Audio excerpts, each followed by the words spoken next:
Bapak Prabowo Subianto telah resmi menjadi Presiden Indonesia terbaru. Apa dampaknya bagi ekonomi kita? Arah kebijakan apa yang akan diambil? Dan bagaimana peran Indonesia dalam kelompok ekonomi global seperti BRICS, serta isu minyak dunia? Yuk kita bahas lebih mendalam. Apa? Gemoy? Apa itu gemoy itu? Lihat lucu dikit, lihat bening dikit, yang terlihat galau. Halo guys, gua Jeffrey. Jadi bagi yang baru kenal gua adalah seorang mahasiswa, lebih tepat mahasiswa hukum, dan kerjaan gua bergerak di bidang properti. Nah, kerjaan gua sehari-hari ya biasa, gua mengurus jual beli properti, dan gua suka bikin konten. Jadi di YouTube ini gua sering bikin video tentang konspirasi, dan mungkin kedepannya gua akan lebih banyak bahas tentang sejarah ya. Jadi untuk teman-teman yang baru pertama kali ke channel gua, jangan lupa untuk subscribe ya untuk support channel ini. Dan seperti biasa, video kali ini kita akan bagi menjadi beberapa chapter. Langsung saja kita mulai. Chapter 1, kebijakan ekonomi Presiden Prabowo. Setiap presiden memiliki visi dan strategi sendiri dalam menangani ekonomi. Nah, Pak Prabowo juga gitu. Berdasarkan kampanye dan rencana yang ia paparkan, beberapa hal kunci yang diperkirakan akan menjadi fokus kebijakannya antara lain. Yang pertama, peningkatan sektor pertanian dan ketahanan pangan. Jadi walaupun kita bisa dibilang beruntung karena kita tinggal di Indonesia, tanah kita subur, ya peningkatan di bidang sektor pertanian ini juga hal yang sangat bagus karena ini bisa meningkatkan kesejahteraan bagi para petani lah. Dan ini bagus juga untuk rakyat-rakyat dengan ekonomi yang menengah ke bawah. Itu bisa mendapat gizi yang layak dan optimal. Yang kedua, pembangunan infrastruktur yang berkelanjutan. Jadi walaupun ini bisa dibilang lanjutan lah ya dari pemerintahan sebelumnya, Bapak Prabowo tampaknya akan tetap mendukung proyek infrastruktur, namun dengan pendekatan yang lebih efisien. Beliau mungkin akan lebih fokus pada pembangunan yang berbasis kebutuhan rakyat dan meningkatkan konektivitas antara wilayah pertanian, industri, dan juga pasar. Jadi sebab dari dulu kelemahan di Indonesia ini adalah infrastruktur yang bisa dibilang berantakan ya. Jadi dengan adanya perkembangan, dengan ada peningkatan di bidang infrastruktur ini ada bagusnya untuk Indonesia. Karena mungkin ini akan lebih banyak untuk menciptakan lapangan kerja, sehingga angka pengangguran ketika nanti turun, ya rakyat kita bisa lebih makmur.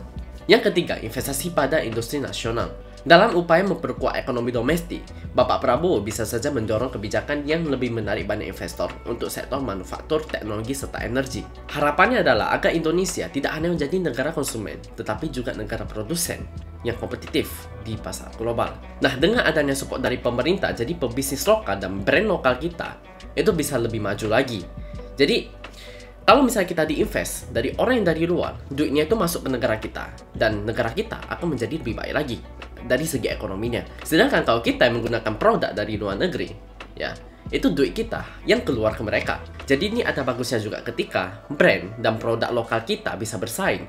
Uang dari luar yang masuk ke kita, mereka yang menggunakan produk kita, bukan kita yang hanya menggunakan produk mereka. Uang kita keluar terus nih selama ini. Chapter 2, dampak kebijakan terhadap ekonomi Indonesia.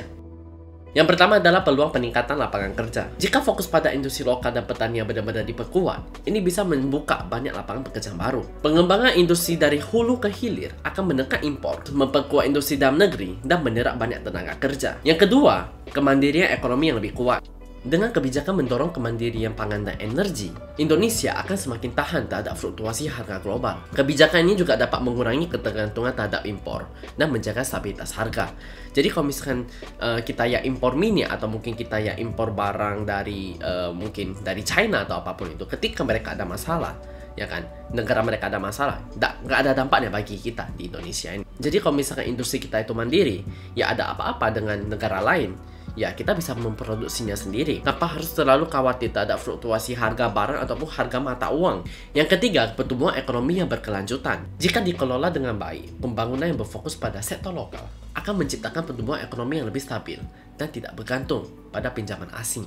Ini sangat penting untuk menjaga keseimbangan antara pembangunan dan pengelolaan utang negara. Chapter 3, Indonesia dan BRICS.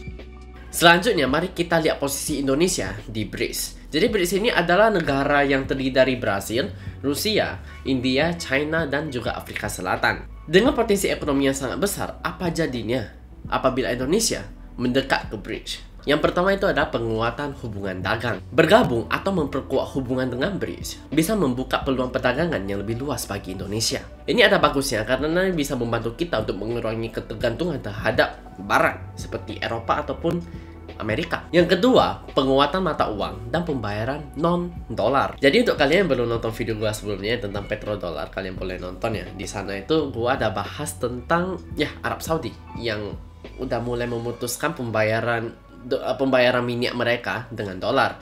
Jadi ini mungkin akan membuat dolar kehilangan nilainya. Dan sekarang ada bridge, oke? Jadi salah satu tujuan bridge ini adalah untuk mengurangi dominasi dolar Amerika Serikat. Jika Indonesia lebih terintegrasi dengan bridge, kita bisa bertransaksi dengan negara-negara anggota menggunakan mata uang lokal ataupun mata uang yang disepakati bersama. Ini akan mengurangi dampak inflasi yang sering terjadi karena fluktuasi nilai dolar Amerika, karena dolar itu dicetak terus cuy. Yang ketiga, akses ke investasi yang lebih terjangkau. Dengan BRICS, Indonesia dapat memperoleh investasi dengan syarat yang lebih longgar atau bunga yang lebih rendah, yang sangat membantu terutama untuk pembangunan infrastruktur. Chapter 4, dampak kebijakan energi dan minyak. Bapak Prabowo kemungkinan akan menaruh perhatian besar terhadap isu minyak dan energi, mengingat harga minyak itu sangat fluktuatif dan ini sangat mempengaruhi ekonomi kita. Oke, jadi dampak apa atau kebijakan apa yang bisa diambil? Yang pertama adalah diversifikasi energi. Bapak Prabowo berpotensi untuk mendorong diversifikasi energi untuk mengurangi ketergantungan Indonesia pada minyak impor. Kita mungkin akan melihat investasi yang lebih besar di energi terbarukan seperti tenaga surya, angin, ataupun geothermal. Yang kedua adalah kerjasama dengan negara penghasil minyak di BRICS, Rusia dan Brazil, yang merupakan anggota BRICS, itu merupakan negara penghasil minyak.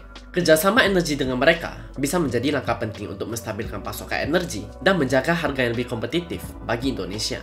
Dan yang ketiga, investasi di hilir minyak dan gas. Dengan memperkuat sektor hilir, Indonesia bisa mengurangi impor produk olahan minyak dan menghasilkan sendiri kebutuhan dalam negeri, mulai dari BBM hingga gas LPG. Chapter 5, masa depan ekonomi Indonesia.